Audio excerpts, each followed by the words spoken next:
మంచి ఆహారంతో పాటు కావాలి స్వచ్ఛమైన నీరు. అదే సనాతన్ జల్. వివరాలకు 8919763872. నమస్తే, వెల్కమ్ టు కొలుగురు 24/7. ఇక నేను మీరాని. ఈరోజు చాలా విషయాల గురించి, ఎందుకంటే తెలంగాణ రాష్ట్రంలో అనేకమైనటువంటి అంశాలు ఉన్నాయి. అందులో ప్రధానంగా చూస్తే మాత్రం రాజకీయాల్లో చాలా మలుపులైతే తిప్పుతున్నాయి. ఇక మొత్తంగా చూస్తే మాత్రం పొలిటికల్కి సంబంధించినటువంటి విషయాలను మనతో మాట్లాడడానికి శ్రవణ్ కుమార్ ఉన్నారు. సార్ నమస్తే. సార్ నమస్తే అండి. ప్రస్తుతం మనము ఎందుకంటే మార్పు రావాలని చెప్పేసి చాలామంది ప్రజలు కోరుకున్నారు. మరి రాజకీయ రంగం అన్ని రంగాలను ప్రభావితం చేస్తుంది కాబట్టి ఈ విధమైన మార్పులు, అటు పక్క చూస్తే అటు విద్యార్థులు కావచ్చు, రాజకీయ పార్టీలు కావచ్చు, ఈ విధంగా చూస్తూ పోతే ఎంప్లాయ్మెంట్ రేషియో అనేది చాలా తగ్గుతుంది రోజు రోజుకి. దీన్ని ఎట్లా చూస్తారు అసలు? నిజమే అండి, మీరు అన్నట్టు ప్రజలు మార్పు కోరుకున్నారు. కానీ ఇప్పుడు మనది తెలంగాణే కాబట్టి తెలంగాణలో సామెతల రూపంలో చెప్తారు. కొండ నాలుగు మందేస్తూ ఉన్న నాలుగు పోయినట్టు, ఏదో చెప్పుడు మాటలు విని కాపురం జోడగొట్టుకున్నట్టు కేసీఆర్ మీద ఒకటో రెండో కోపాలు ఉన్నప్పుడు దాన్ని భూతద్దలను చూసేసి మార్పు కోరుకొని ఇంతకన్నా బాగా అయినా అంటే కేసీఆర్కి 4,000 ఇచ్చారు పెన్షన్, ఈయన 6,000 ఇస్తాను ఏదో అన్నాడు. ఇట్లా ప్రజలు కూడా ఆశపడి ఇంకొంచెం బాగుంటుంది, మార్పు రావాలి, దాంతోపాటు స్థానిక ఎమ్మెల్యేల మీద కొంచెం వ్యతిరేకతలు రకరకాలు ఉన్నాయి. సో మార్పు కోరుకుంటే ఇంతకన్నా మంచి బ్రతుకు రావాలని కోరుకున్నారు. ఇంతకన్నా జీవితం ఇంకా అభివృద్ధి చెందాలి. ఎందుకంటే మన తలసాదాయం పెరిగిన విధానం, పంట దిగుబడి పెరిగిన విధానం, తెలంగాణ వెలిగిపోయిన విధానం చూసిన ప్రజలు ఇంతకన్నా ఇంకా గొప్పగా కావాలి అని అనుకున్నారు. తప్పేం లేదు అనుకోవడంలో. కానీ ఇప్పుడు ఏం జరిగింది? పేల మించి దిగి పొయ్యిలో పడ్డ సామెత అయింది. మొదటి మొగుడు ముక్కే కోసిండి కానీ రెండో మొగుడు సిగరెట్లు పెట్టి కాల్చినట్టు ఇప్పుడు తెలంగాణ ప్రజలు ఈ రేవంత్ రెడ్డి పాలన వచ్చిన తర్వాత నిన్న చూసాం. రైతు అనేవాడు సగర్వంగా తలెత్తుకొని గర్వంగా బ్రతికిన ఈ తెలంగాణ గడ్డ మీద ఈ 10 ఏళ్లలో యూరియా కోసం నిలబడి లాఠీ చార్జులు, పోలీస్ కేసులు తినాల్సిన పరిస్థితులకు వచ్చినాయి. యూరియా కేసు, ఈ యూరియా కూడా ఇప్పుడు ఏం చెప్తున్నారు? అది కేంద్రం నుంచి రావాలని వాళ్ళ మీద అబాస్పాలు చేస్తున్నారు.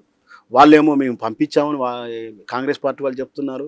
మళ్ళీ ఇక బీజేపీ పార్టీలోనే ఒక ఆయన యుద్ధం వల్ల అంటాడు, ఒక ఆయన వీళ్ళు సరిగా పంపిస్తలేరు అంటాడు, ఒక ఆయన చైనా నుంచి రాలేదంటాడు, ఒక ఆయన సమ్మెలు జరిగినాయి అంటాడు, ఇంకో నాయకుడు చేసి మేము అన్ని పంపించాం, వీళ్ళే బ్లాక్ మార్కెట్ చేస్తున్నారు అంటే నాయకులకు పొందడం లేదు.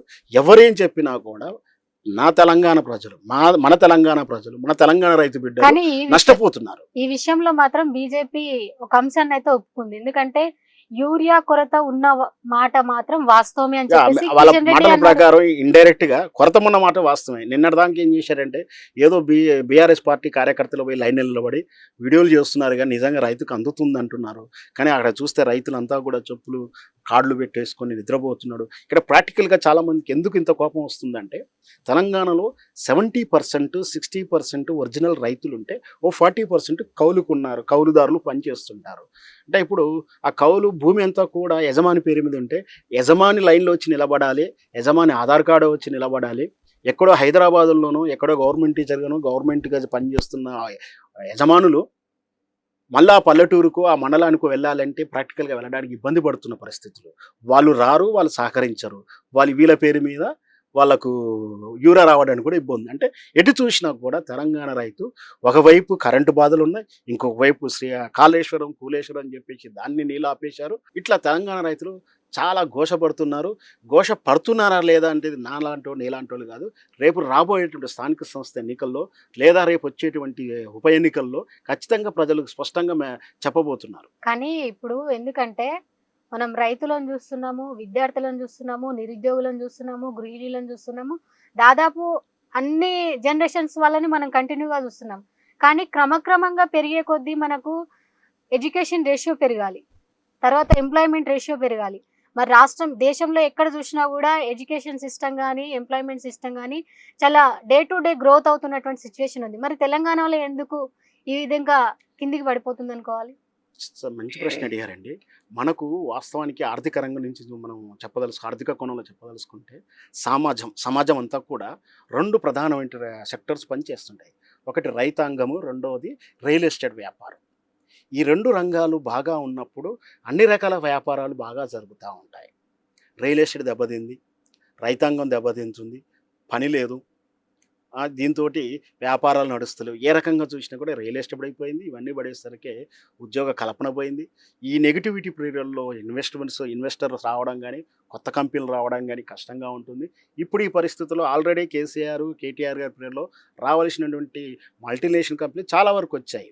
ఇప్పుడు ఈ సేమ్ కాంపిటీషన్ పీరియడ్‌లో అవతల మన ఉమ్మడి ఆంధ్రప్రదేశ్ ఉన్నటువంటి చంద్రబాబు నాయుడు గారు ముఖ్యమంత్రి అయిన తర్వాత ఆటోమేటిక్‌గా ఆయన విజనరీ. ఈ రేవంత్ రెడ్డి కన్నా చాలా విజనరీ. కేటీఆర్‌తో పోల్చుకుంటే చాలా తక్కువే కనిపిస్తుంది గానీ, ఇప్పుడు అక్కడ కూడా ఆయన టాస్క్ తీసుకొని అక్కడ కంపెనీలు అక్కడ ఎస్టాబ్లిష్ అవుతుంది. రియల్ ఎస్టేట్ రంగం అక్కడ పికప్ అందుకుంది. దాంతోటి ఉద్యోగ కల్పన పోయింది. ఉపాధి పోతుంది. ఏ రకంగా చూసినా రైతు కనీసం ఇంట్లో కూర్చోనో, ఇంటి వెనక ఉన్నటువంటి ఎకరమో, అరెకరం పండించుకుందామంటే కరెంటు సమస్య, యూరియా సమస్య, లేదంటే నీటి సమస్య. సో అందుచేతనే ఇక్కడ ప్రజల్లో కష్టాలున్నాయి. డబ్బులు తిరగట్లేవు. అంటే కనీసం ఇదివరకు పెళ్లి చేస్తే రూ. 1,00,000 కళ్యాణ లక్ష్మి పథకం వచ్చేది. ఇప్పుడు పెళ్లి చేయాలని కూడా భయపడుతున్నారు. చాలా పెండింగ్ ఉన్నాయి. ఆరోగ్యశ్రీ పథకాలు అసలు నడుస్తలేవు. ఫీజు రియంబర్స్మెంట్ కాలేజీలలో ఫీజు రియంబర్స్మెంట్ 2 సంవత్సరాల నుంచి ఫీజు రియంబర్స్మెంట్ కాకపోవడం వల్ల ఈసారి అడ్మిషన్లు కట్టాల్సినటువంటి, మీకు ఐడియా ఉందో లేదో, ఇప్పుడు ఉన్న బీటెక్ అడ్మిషన్లు అవుతూ ఉన్నాయి. ఇప్పుడు వాళ్ళు ఫీజు మొత్తం కట్టాలి, తర్వాత గవర్నమెంట్ ఇచ్చినప్పుడు రిటర్న్ తీసుకోండి అని విద్యార్థులంతా ఎక్కడి నుంచి కడతారు? ఒకవైపు పంట లేదు, ఒకవైపు ఉపాధి లేదు. సో ఈ విధంగా చాలా కరువుతో ఉన్నట్టుగా ఉంది, కష్టాలతో ఉంది తెలంగాణ ప్రజలు. కానీ ఇప్పుడు మీరు అంటున్నారు కదా, ఎంప్లాయ్మెంట్ రేషియోకి వచ్చేసరికి కేసీఆర్ హయాంలో చాలా తక్కువ ఉద్యోగాలు ఉండేవి అని చాలా మంది అంటున్నారు. ఎందుకంటే రేవంత్ రెడ్డి కాంగ్రెస్ ప్రభుత్వం ఏర్పడిన కొన్నాళ్ళకే 60,000 ఉద్యోగాలు ఇచ్చామని ఒకరన్నారు, 1,00,000 ఉద్యోగాలు ఇచ్చామని ఒకరన్నారు, 80,000 ఉద్యోగాలు ఇచ్చామని ఒకరన్నారు. అందులో మంత్రి శ్రీధర్ బాబు ఉన్నారు, పొన్నం ప్రభాకర్ ఉన్నారు, ముఖ్యమంత్రి రేవంత్ రెడ్డి ఉన్నారు. మరి ఇంతమంది ఇన్ని ఉద్యోగాలు ఇచ్చినప్పుడు ఎందుకు మరి సొసైటీలో అన్ఎంప్లాయ్మెంట్ రేషియో ఉందని? వాస్తవానికి అయితే అందరికీ ఉద్యోగ కల్పన అనేది అంత ఈజీ అయిన విషయం కాదు. ఎక్కడా లేదు.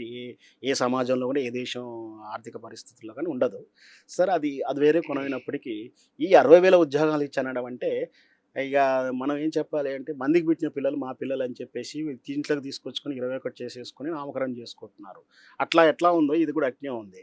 ఈ 60,000 ఉద్యోగాలు కేవలం 540 ఉద్యోగాలు, సుమారు ఒక 10 అటు ఇటు, I don't know correct figure, 500 మాత్రమే కేసీఆర్ ఇచ్చిన నోటిఫికేషన్లు ఎక్స్టెన్షన్ చేస్తూ టీచర్ పోస్టులో రేవంత్ రెడ్డి యాడ్ చేసింది. నోటిఫికేషన్లో ఆల్రెడీ ఉన్నదానికి యాడ్ ఆన్ చేసినాయి. అంటే ఎగస్ట్రా ఆయన క్రియేట్ చేసిన ఒక 500 ఉద్యోగాలు మాత్రమే.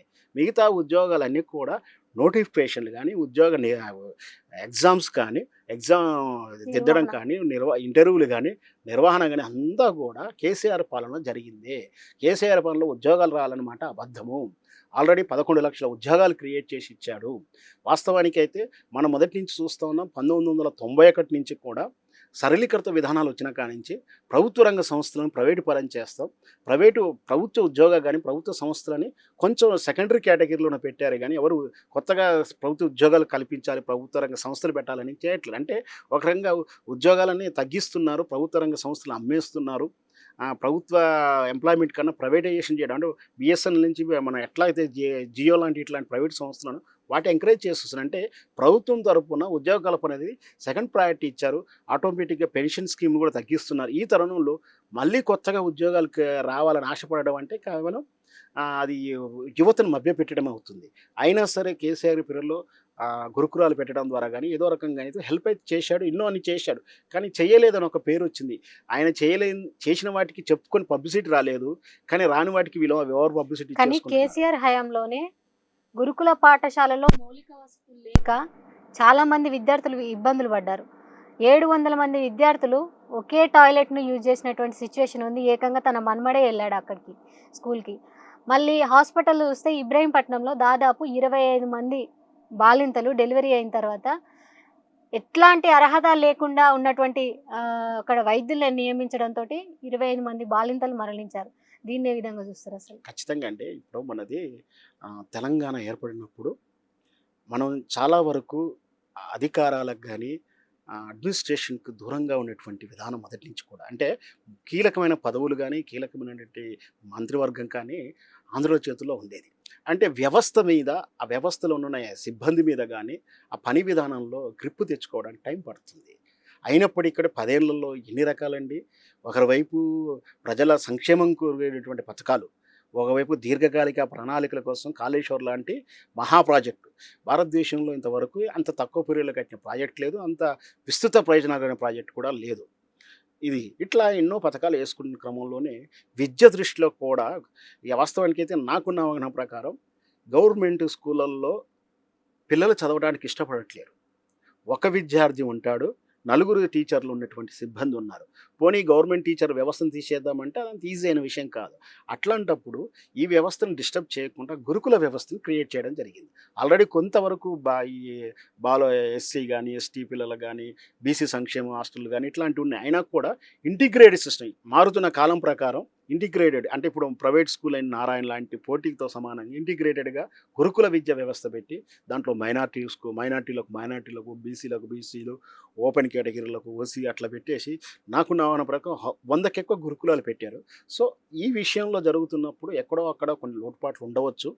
దాన్ని మాత్రమే హైలైట్ చేసి అంటే మనం అంటాం కదా జనరల్గా 10 గంట సేపు మాట్లాడినప్పుడు ఎన్ని ప్రవచనాలు అయ్యగారు ప్రవచనాలు కానీ మన చాగంటి గారు చెప్పినటువంటి ప్రవచనాలు ఎంత మాట్లాడినా ఎక్కడో చిన్న తప్పు దొరికించుకొని మనం ఏదో అన్నట్టుగా కేసీఆర్ దాంట్లో తప్పులు జరగలేదంటలేదు, రోజువారీ జీవితంలో కానీ ఆయన పాలనకాల తప్పులు జరగలేదంటలేదు, అవినీతి జరగలేదనేది ఎప్పుడు కూడా చెప్పను, జరుగుతూ ఉంటాయి. కానీ అదే కదా ఇప్పుడు మనం మోసపోయిన తెలంగాణ ప్రజలు వాటిని చూసేసి మార్పు కోరుకొని ఇప్పుడు ఏముంది, ఇప్పుడు మీరు అన్నటువంటి నిన్నగాక మనం చూసాం గర్భిణీ స్త్రీలకు ఇంతెందుకు కొడంగల్లో నిన్న వార్త పేపర్లో వార్త కొడంగల్లో కూడా ఒక బెడ్ మీద 4 పేషెంట్లకు గ్లూకోజులు ఇస్తున్న సిస్టమ్ చూస్తున్నాం. అది కొడంగల్లో ఇప్పుడు నాకు తెలిసి కొడంగల్ ముఖ్యమంత్రి అని చెప్తున్నాం, కొడంగల్ ముఖ్యమంత్రి అని అంటున్నారు రేవంత్ రెడ్డిని. అన్ని వేల కోట్ల రూపాయల నిధులు కేటాయించినా కూడా కొడంగల్లోనే ఆ పరిస్థితులు ఉన్నాయంటే కొంచెం కింది స్థాయిలో కొన్ని పొరపాట్లు జరుగుతుండవచ్చు. అంత మాత్రాన ప్రభుత్వం పాలకుడు ఫెయిల్ అయినని మనం అనుకోకూడదు. కానీ తెలంగాణలో అనతి కాలంగా విద్యార్థులకు మాత్రం చాలా అన్యాయం జరుగుతుందని మనము రోజు చూస్తున్నాం. ఎందుకంటే దేశవ్యాప్తంగా కాకుండా మరి రాష్ట్ర వ్యాప్తంగా అయినా సరే పూర్తి విద్య ఏదైతే వైద్యం అనేది ఉచిత స్థాయిలో మనము ఊహించవచ్చు అంటారా? ఉచిత స్థాయిలో విద్య వాస్తవానికి అది దేశం యొక్క పాలసీలో భాగంగా ఉంటుంది. నిజంగా కూడా మనకన్నా వెనుకబడిన దేశాల్లో ఉచిత విద్య ఉచిత వైద్యం ఉంది. అది దేశం తీసుకున్న పాలసీ ప్రకారం లేదా ఈ దేశం యొక్క జీవన విధానం ప్రకారం నిర్ణయించబడాలి. అది కేంద్రంలో తీసుకోవాల్సిన నిర్ణయం. అయినప్పటికీ కూడా గవర్నమెంట్ స్కూల్ అంటే అంత ఉచితంగా ఇస్తూనే ఉన్నారు. కానీ కాంపిటీషన్ పీరియడ్లో ఓపెన్ మార్కెట్లో ప్రైవేట్ స్కూళ్ళను తట్టుకొని ఈ ప్రభుత్వ స్కూళ్ళు కానీ విద్యా వ్యవస్థ నిలబడాలంటే కొంచెం కష్టంగానే ఉంటుంది. వస్తే బాగుంటుంది, రావాలని కోరుకుంటాను. కానీ ఎందుకంటే ఈ ప్రభుత్వానికి గత ప్రభుత్వానికి చాలా తేడా అయితే మనం గమనించాం. ఎందుకంటే గతంలో వస్తే పోలీసులు డిపార్ట్మెంట్లో ఉన్నటువంటి ప్రతి ఒక్కరు కొంతవరకు భయపడేటోళ్ళు. కానీ ఇప్పుడు ఎక్కడ చూసినా కొంత ఫ్రీడమ్గా ఫీల్ అవుతున్నారు. అది నిజంగా పీడిత పాలనే అనుకోవాలా మరి బీఆర్ఎస్ పాలన? వాస్తవానికి తండ్రి ఇంటి పెద్ద క్రమశిక్షణలో పెడుతుంటే అది పీడనం అనుకున్నాం, పీడిస్తున్నాడు అనుకుంటే తండ్రి ఆలనా పాలన లేని కుటుంబాలలో రౌడీలుగా మారినటువంటి విధానాలు మన నైబర్హుడ్లో చూస్తుంటాం. క్రమశిక్షణలో పెట్టడం కానీ విధానంలో పెట్టడం కానీ అది పీడనం అనుకోకూడదు. ఒకవేళ అలా ఫీల్ అవుతే కొంచెం నెగిటివిటీ భావాలు జరగడం వల్లనే మనం ఈ ఫలితాలను చూసాము. కాంగ్రెస్లో ఫ్రీడమ్ ఎక్కువగా ఉంటుంది. ఆ ఫ్రీడమ్ ఎలా ఉంటుందంటే ఆ కాంగ్రెస్ మంత్రి మీద ఆయనే కేసులు పెడతాడు, ఆ అవినీతిని ఈయన బయట పెడతాడు, ఈ అవినీతిని ఆయన బయట పెట్టుకుంటారు, ప్లస్ ఆయన కుర్చీ లాగడానికి ఈయన ప్రయత్నం చేస్తుంటారు. అది క్రమశిక్షణ రాహిత్యంగా